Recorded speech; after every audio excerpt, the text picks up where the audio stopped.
श्रोतेहो नमस्कार. ऐसी अक्षरे रसिके या कार्यक्रमामध्ये मुळारंभ या मालेत ऐकूया सुशांत देवळेकर यांचा लेख. आजचा विषय आहे मराठीत वैद्यकीय शिक्षणाचा पहिला प्रयत्न. महाराष्ट्रातल्या मराठी मुलांच्या शिक्षणाचं माध्यम कोणतं असावं हा वाद आजचा नाही. पाश्चिमात्य धाटणीची शिक्षण पद्धती कंपनीच्या राजवटीत भारतात विस्तारली. त्या धाटणीचं शिक्षण मिळावं ही मागणी आपले लोकही करतच होते. मुंबईतल्या शाळा निघाल्या तेव्हा मराठी मुलं मराठीत, गुजराती मुलं गुजरातीत, उत्तरेकडची मुलं हिंदुस्थानीत शिकत होती. पुढच्या इयत्तांना इंग्लिश शिकायचंच होतं. पण पहिल्या टप्प्यात मातृभाषेचा पाया पक्का हवा ही तेव्हाची समजूत. मुंबईचा गव्हर्नर माउंट स्टुअर्ट एल्फिन्स्टन हा या समजुतीचा पुरस्कर्ता होता. तो ब्रिटिश साम्राज्याचा निष्ठावंत सेवक होता, पण तो एका मर्यादेत उदारमतवादीही होता. कंपनीच्या राज्यातल्या इथल्या नागरिकांचं भलं व्हावं असं त्याला मनापासून वाटत होतं. हे भलं करण्याचा एक मार्ग शिक्षण प्रसार हा होता.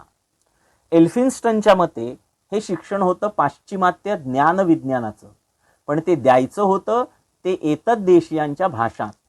त्यामुळे 13 डिसेंबर 1823च्या आपल्या शिक्षणविषयक टिपणात शासनाने शिक्षण प्रसारासाठी काय काय करायला हवं ह्याच्या सविस्तर सूचना एल्फिन्स्टनने मांडल्या. त्यात एतद्देशीयांच्या शाळातल्या शिक्षणाची गुणवत्ता वाढवणं, पाठ्यपुस्तकं तयार करणं, समाजातल्या खालच्या स्तरासाठी शिक्षणाची व्यवस्था करणं, युरोपीय विज्ञानाचं शिक्षण देणाऱ्या शाळा सुरू करणं आणि देशी भाषात पुस्तकं लिहून प्रकाशित करणं अशा बऱ्याच सूचना केलेल्या होत्या. ह्यात एक सूचना होती ती देशी भाषात युरोपीय वैद्यक शिकवणारी वैद्यशाळा उभारण्याची. शिकवणारी व्यक्ती युरोपीय असणार होती आणि विद्यार्थी देशी. 1825 मध्ये वैद्यकीय मंडळाने म्हणजेच मेडिकल बोर्डाने एक आराखडा तयार केला आणि एक देशी वैद्यांची शाळा म्हणजे स्कूल फॉर नेटिव्ह डॉक्टर्स अशी संस्था मुंबईत स्थापन करण्याची खटपट सुरू झाली. ह्याआधी असा प्रयत्न कोलकात्यात झाला होता. त्यामुळे तसाच आराखडा तयार करून 1 जानेवारी 1826ला ही संस्था स्थापन करण्याचा निर्णय प्रसारित झाला. ह्या संस्थेचा अधीक्षक म्हणजे सुपरिटेंडंट म्हणून डॉक्टर जॉन मेक्लेनन ह्या अधिकाऱ्याची नेमणूक करण्यात आली. ह्या वर्गात नेमकं कोणत्या प्रकारचं शिक्षण देत होतं ह्याचे फार तपशील आपल्याला मिळत नसले तरी ह्या वर्गांचं एक वैशिष्ट्य होतं, ते म्हणजे इथे वैद्यकीय शिक्षण मराठीत मिळत होतं. जॉन मेक्लेननने ह्या वर्गांसाठी मराठीत स्वतः काही पुस्तकं लिहिली आणि भाषांतरित केली. तर काही पुस्तकांची भाषांतरं आपल्या सहकार्यांकडून करवून घेतली. 1826 मध्ये निदान आणि औषध कल्पना विधी ही 2 पुस्तकं प्रकाशित झाली. निदान हे पुस्तक डॉक्टर गुड कलन आणि आर्मस्ट्रॉंग ह्यांच्या पुस्तकांच्या आधारे भाषांतरित केलेलं होतं.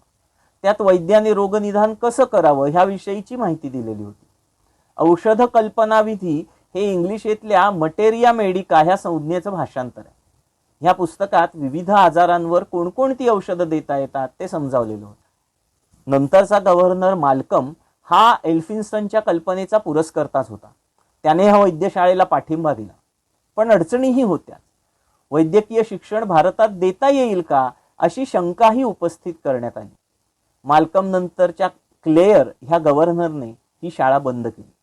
पण ह्या शाळेने मराठीत पाश्चात्य वैद्यकाचं शिक्षण देण्याचा प्रयत्न पहिल्यांदा केला हे विसरून चालणार नाही. मराठीत वैद्यकीय शिक्षणाचा पहिला प्रयत्न. सुशांत देवळेकर यांचा लेख आत्ताच आपण ऐकला ऐसी अक्षरे रसिके या कार्यक्रमामध्ये. या कार्यक्रमाला निर्मिती सहाय्य केलं होतं पूर्वा राणे यांनी आणि सादरकर्त्या होत्या ज्योत्स्ना केतकर. आणि याचबरोबर आजचा कार्यक्रम संपला. पुन्हा भेटूया उद्याच्या भागात. नमस्कार.